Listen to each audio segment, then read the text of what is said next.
porque ele disse: não te desampararei, nem te deixarei. Hebreus 13, verso 5. Considerem, antes de tudo, uma terrível condição: perdidos e desamparados por Deus. Se tentássemos descrever este estado mental, seria uma vã empreitada. Tenho pensado nele, tenho sonhado com ele e o tenho sentido na fraca medida em que um filho de Deus pode senti-lo, mas não sei como descrevê-lo. O desamparo implica uma completa solidão. Põe um viajante em um vasto deserto uivante, no qual por muitas léguas não haja rastros de seres humanos, nem marcas dos passos de nenhum outro viajante. O desventurado viajante solitário clama pedindo ajuda, mas o eco vazio das rochas é a sua única resposta. Nenhuma ave corta o vento, não há um chacal que se esconda no deserto, nenhum só inseto lhe faz companhia sob os raios do sol. Não há sequer uma solitária folhinha de erva que lhe recorde de Deus.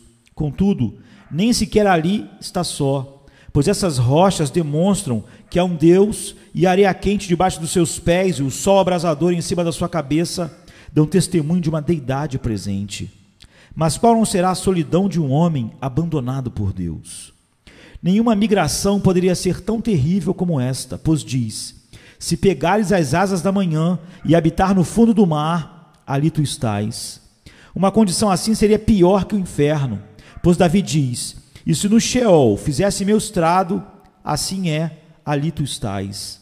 A solidão é um sentimento que não produz nenhum deleite a ninguém. A solidão pode ter alguns encantos, mas aqueles que são forçados a serem seus cativos não os descobriram.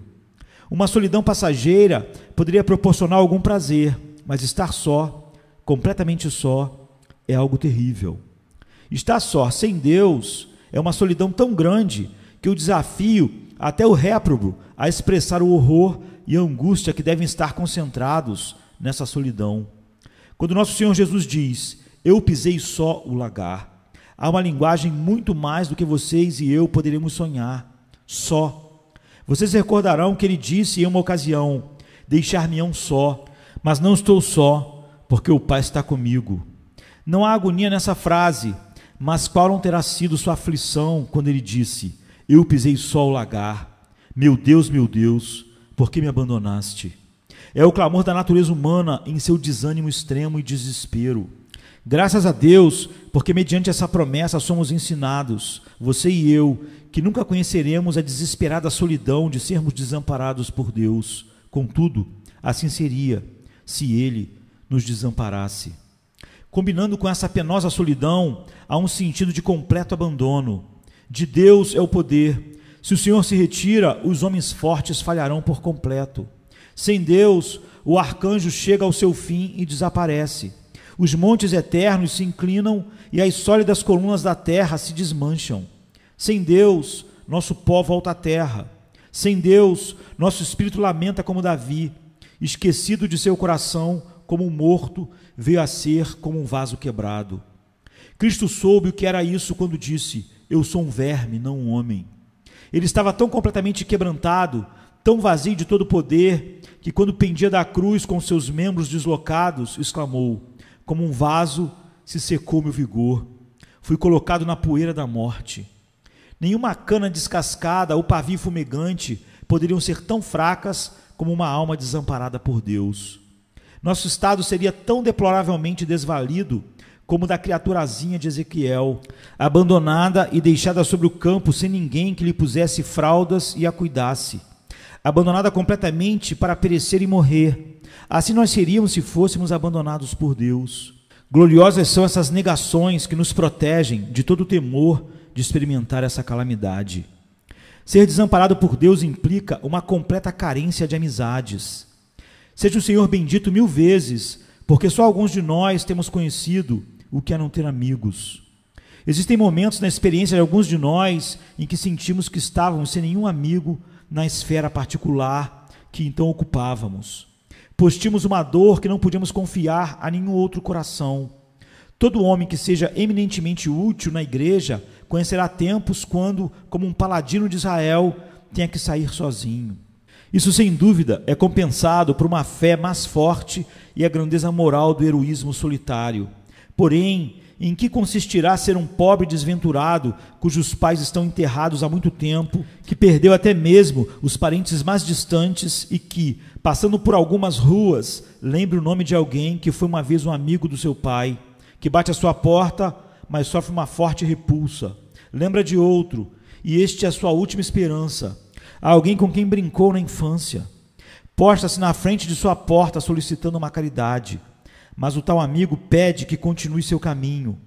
Percorre as ruas em um novembro frio enquanto chove a cântaros, sentindo, para seu grande desfalecimento, que não conta com nenhum amigo. Se regressasse à sua própria vizinhança, seria como voltar ao seu próprio calabouço. E se entrasse na casa de caridade, nenhum dos olhos refletiria alguma simpatia por ele. Está completamente desprovido de amigos e está só. Eu creio que muitos suicídios têm sido provocados pela falta de um amigo. Enquanto o homem sentir que alguém que o ama tem algo pelo qual viver, mas quando o último amigo partiu e sentimos que estamos flutuando sobre uma balsa que está longe da costa, sem nenhum barco à vela à vista, então exclamamos: bem-vinda seja a morte. Nosso Senhor e Mestre foi conduzido a esse estado e soube o que é abandono, pois não lhe restou nenhum amigo. O que come pão comigo levantou contra mim seu calcanhar. Todos os discípulos, deixando, fugiram. Irmãos, muitos santos perderam todos os seus amigos, mas suportaram valentemente a prova, pois voltando seus olhos para o céu, sentiram que, ainda que não contassem com amigos, não lhes tinha sido deixado de usufruir da amizade. Ouviram a voz de Jesus que lhes dizia: não os deixarei órfãos, virei até vós. E fortalecidos pela amizade divina, sentiram que não tinham ficado completamente sós. Mas ser desamparado por Deus, ó que vocês e eu não saibamos nunca o que é isso. Estar sem um amigo no céu, olhar para esse trono de glória e ver a negrura da escuridão lá. Dirigir-se à misericórdia e só encontrar uma testa franzida. Voar ao amor e receber uma reprimenda. Dirigir-se a Deus e descobrir que seu ouvido ficou surdo para ouvir e que sua mão está cerrada para ajudar. Ó, ser desamparado dessa maneira é um grande terror, é terror sobre terror, solidão, desamparo e falta de amigos somem todas essas coisas e logo agreguem outro componente, a desesperança. Um homem a que os demais abandonaram pode abrigar ainda esperanças. Mas se fosse desamparado por Deus, então a esperança teria desaparecido. A última janela teria sido fechada. Nenhum só raio de luz penetra na densa escuridão egípcia da sua mente. A vida é morte, a morte é condenação, uma condenação em seus mais extremos alcances. Se olha para os homens, não são mais que canas descascadas. Se recorre aos anjos, são seres vingadores. Se olha para a morte, até o túmulo não lhe proporciona nenhum refúgio. Pode olhar para onde quiser, mas um desespero vazio e negro se apodera dele.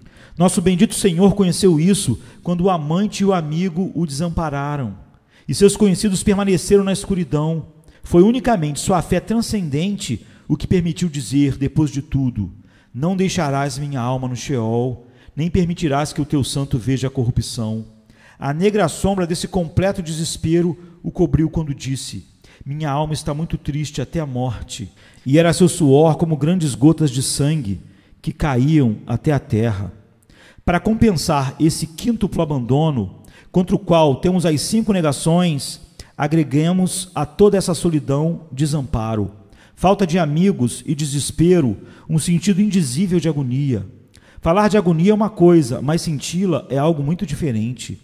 Calamidade e desespero, que inclui a luta dessas coisas com o espírito até que o espírito é pisoteado, esmagado, quebrado e prefere o estrangulamento mais do que a vida, que inclui um horrível sentido de que cada mal tem estabelecido sua guarita no próprio coração, que inclui estarmos conscientes de que somos o alvo de todas as flechas de Deus, que todas as ondas de Deus passaram sobre nós, que Ele esqueceu de ser clemente, que não será misericordioso para conosco, que fechou zangado as entranhas da sua compaixão.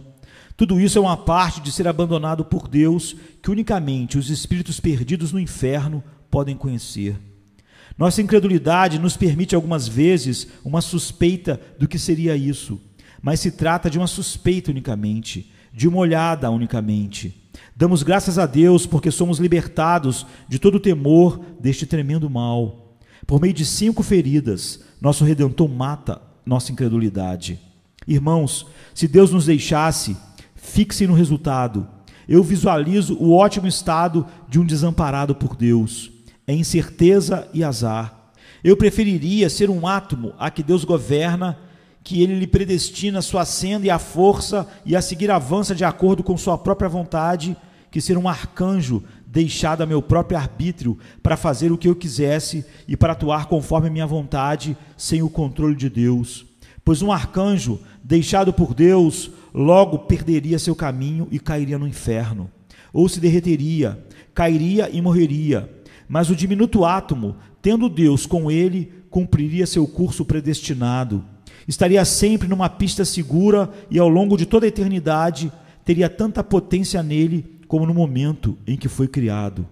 Não posso entender porque algumas pessoas estão tão afeiçoadas com o livre-arbítrio.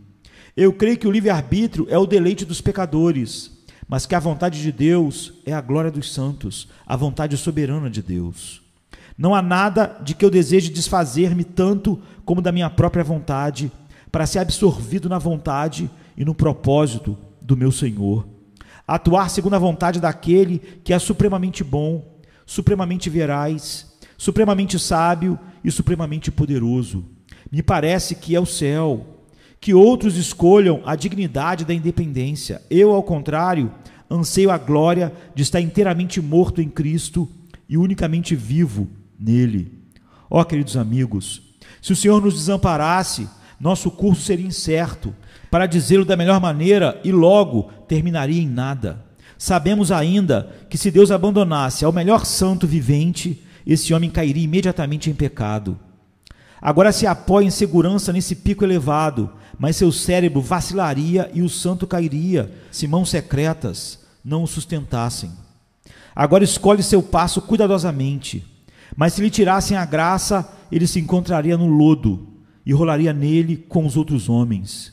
Se o piedoso fosse desamparado por seu Deus, iria de mal a pior, até que sua consciência, que agora é muito terna, seria cauterizada como com um ferro quente.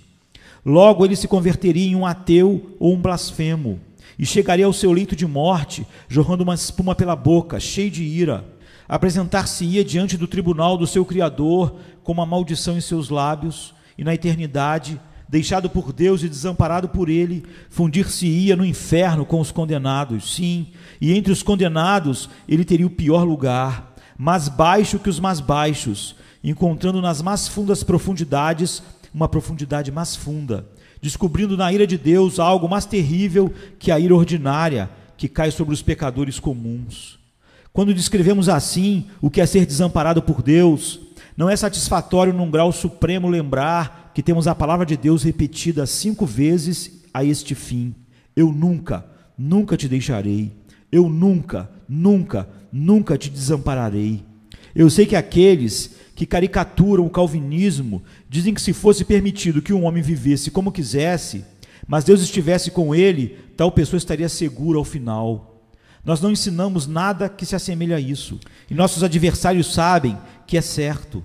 Eles sabem que nossas doutrinas são invulneráveis se as anunciassem corretamente, e que a única maneira com qual podem nos atacar é nos caluniando e pervertendo o que ensinamos. E mais, na verdade, nós não dizemos isso, mas dizemos que onde Deus começa a boa obra, o homem jamais viverá como lhe aprouver. Ou se o fizesse, desejaria viver como Deus quer que viva. Que onde Deus começa uma boa obra, ele continua. Que o homem não é jamais desamparado por Deus, nem este homem, o eleito, abandona Deus, mas que é guardado até o fim.